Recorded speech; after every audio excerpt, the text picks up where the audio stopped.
Now, amid an uncertain economic outlook, are there any safe places to put your money? We try to find out today where gold futures are headed this year. Joining me is Brien Lundin, editor of Gold Newsletter, CEO of the New Orleans Investment Conference. Now, Brien, let me get your thoughts on how gold has been moving recently in relation to the recent market volatility. How has gold moved in relation to that?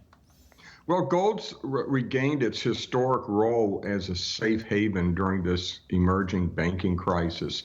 And that's good because it adds yet another reason, and as I alluded to, an age-old reason for gold to move higher. Gold is outperforming stocks, equities, and just about every other investment class because people are worried about the future of the banking system, the financial system, and this is precisely the kind of long-term monetarily based worries that can propel gold on an extended bull run. So I'm very hopeful for that. The other thing is that the markets are kind of expecting the Fed to pause, maybe one more quarter point hike today at their meeting, but then to kind of signal that they'll be done for a while. A pause in the rate hikes will be bullish not only for equities and bonds, but it'll also be very bullish for gold. So gold really has two paths to higher levels here, so it's in a really good place. That's very interesting that you say that we might just get one more rate hike from the Fed, because in the hearing, I think recently, Powell was saying maybe we're going to see rates higher for longer. Maybe just explain a little bit why do you think that maybe we're just going to see one more? Well, the banking crisis, as Warren Buffett famously said, there's never just one cockroach in the kitchen when you turn the light on. And we've seen a couple of bank failures so far, and there's almost undoubtedly more to come, maybe not from the banking system, but elsewhere in this global economy. You don't have the easiest monetary policy in essentially 5,000 years of human history, and then reverse that with one of the harshest, most severe hiking cycles ever seen in modern history, and not expect something to break. And in fact, we should expect a lot of things to break. We're just starting to see that develop, the first cracks in the foundation, as it were, and I expect more to come. So this will prevent the Fed from raising rates, I believe, any longer. And importantly, when they pause, it's going to be inflation very far from their 2% target. So I gather from your view, you probably see gold as a good investment this year. Maybe talk a little bit about what are the factors that will drive up gold or the demand in gold this year?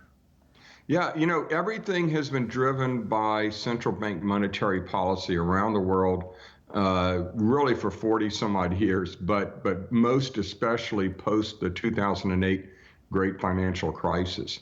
As all of these markets have been floated higher on a sea of central bank liquidity, much of it, if not most of it, from the Federal Reserve, all of the historic inverse correlations, counter-cyclical investments have really been eliminated, and everything has been positively correlated. Stocks and bonds have gone up together. Gold has gone up together when the Fed has been easing or when the market has been anticipating an easing cycle. So that's going to continue to drive the markets. And the Fed will have to stop this rate hike cycle at some point. Even if this banking crisis calms down, they're going to have to stop hiking at some point within the next couple of months, either because of crises in the financial system and something breaking, or simply because of the cost of servicing the federal debt.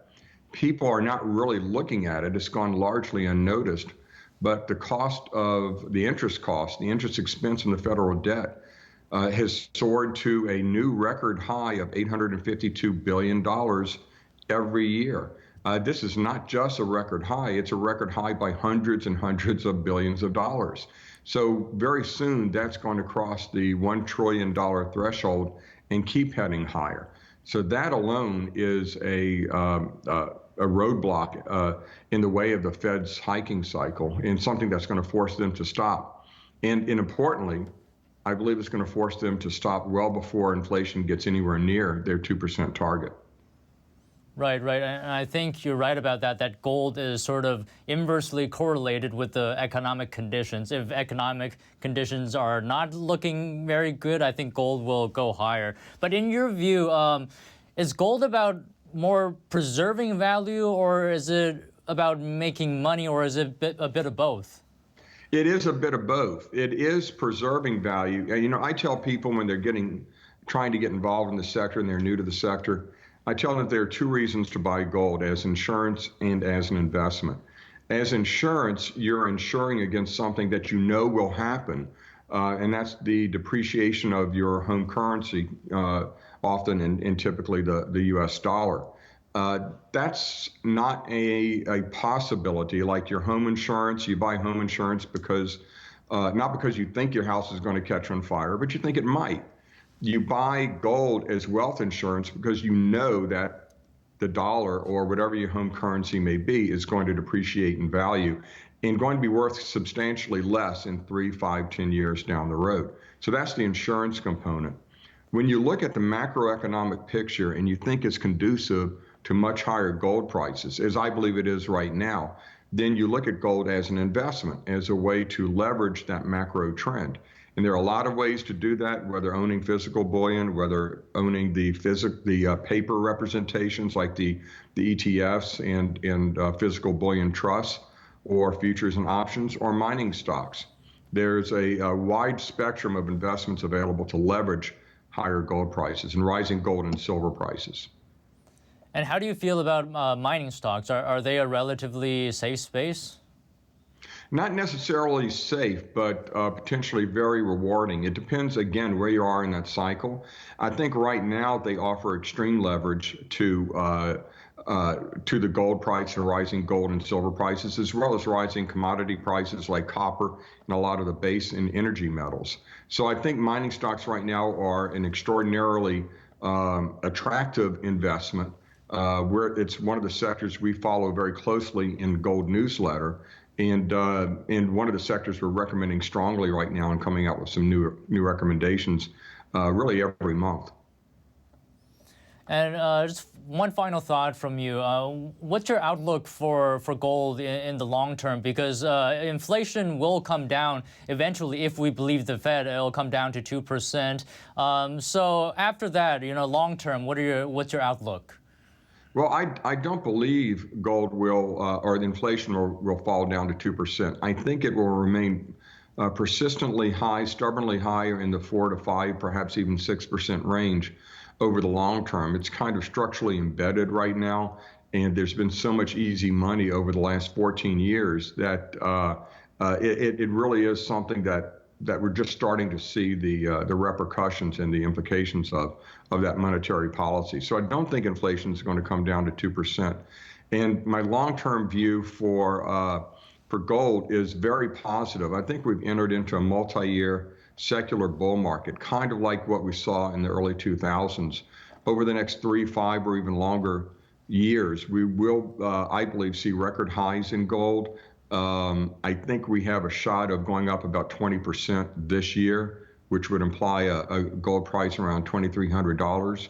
And in that kind of environment, either this year or over the next few years, select mining stocks and other leveraged gold investments have the ability or the potential to go up many times in value. So I think it's a great opportunity for investors to get involved, but importantly, they need to educate themselves and learn about the sector and not just invest kind of willy-nilly. Wow, 2,300. Maybe I should have more exposure to gold. But anyways, Brien, thank you so much today. It was a pleasure talking to you. A great pleasure talking to you. Thanks for the opportunity.